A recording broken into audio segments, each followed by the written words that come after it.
ఇక డీటెయిల్స్ చూద్దాం. ఢిల్లీ మద్యం కుంభకోణం కేసులో అరెస్ట్ అయ్యి తీహార్ జైల్లో ఉన్న బీఆర్ఎస్ ఎమ్మెల్సీ కవిత బెయిల్పై ఇవాళ సర్వోన్నత న్యాయస్థానంలో విచారణ జరగనుంది. Justice B R, justice K విశ్వనాథులతో కూడిన ద్విసభ్య ధర్మాసనం ఈ కేసును విచారించనుంది. కవిత తొలుత తన కుమారుడికి పరీక్షలు ఉన్నందున మధ్యంతర బెయిల్ ఇవ్వాలని రౌస్ రెవెన్యూ కోర్టును కోరగా న్యాయమూర్తి నిరాకరించారు. ఆ తర్వాత ఈడీ సిబిఐ కేసులో సాధారణ బెయిల్ ఇవ్వాలని ట్రయల్ కోర్టులో పిటిషన్ వేసినా నిరాశ ఎదురైంది. ట్రయల్ కోర్టు తీర్పును హైకోర్టులో సవాల్ చేశారు. హైకోర్టు సైతం బెయిల్ ఇవ్వడానికి నిరాకరించింది. ఈ నేపథ్యంలోనే సిబిఐ కవితతో పాటు మరో నలుగురిపై అభియోగాలు మోపుతూ సప్లిమెంటరీ ఛార్జిషీట్ దాఖలు చేసింది.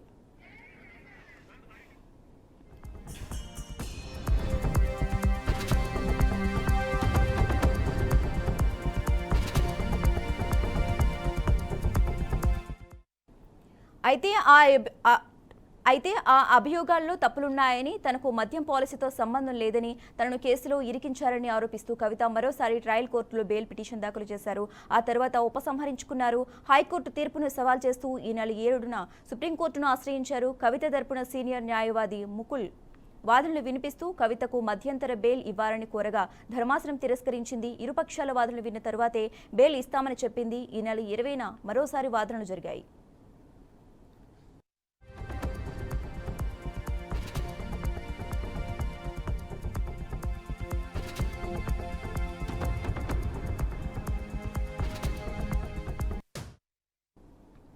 సిబిఐ ఈడీ కౌంటర్ దాఖలు చేసిన తరువాతే నిర్ణయం తీసుకుంటామని ధర్మాసనం మరోసారి తేల్చి చెప్పింది. అయితే ఈ కేసులో సిబిఐ కౌంటర్ దాఖలు చేసిందని, ఈడీ కౌంటర్ దాఖలు చేయడానికి సమయం ఇవ్వాలని అదనపు సొలిసిటర్ జనరల్ ఎస్వి రాజు న్యాయస్థానాన్ని కోరారు. ఇరు వర్గాల వాదనను అనంతరం గురువారంలోపు కౌంటర్ దాఖలు చేయాలని, ఈడీ తరపు న్యాయవాదిని శుక్రవారంలోపు రీజాయిండర్ దాఖలు చేయాలని కవిత తరపు న్యాయవాదిని ధర్మాసనం ఆదేశించింది. తదుపరి విచారణ ఈ నెల 27కు వాయిదా వేశారు.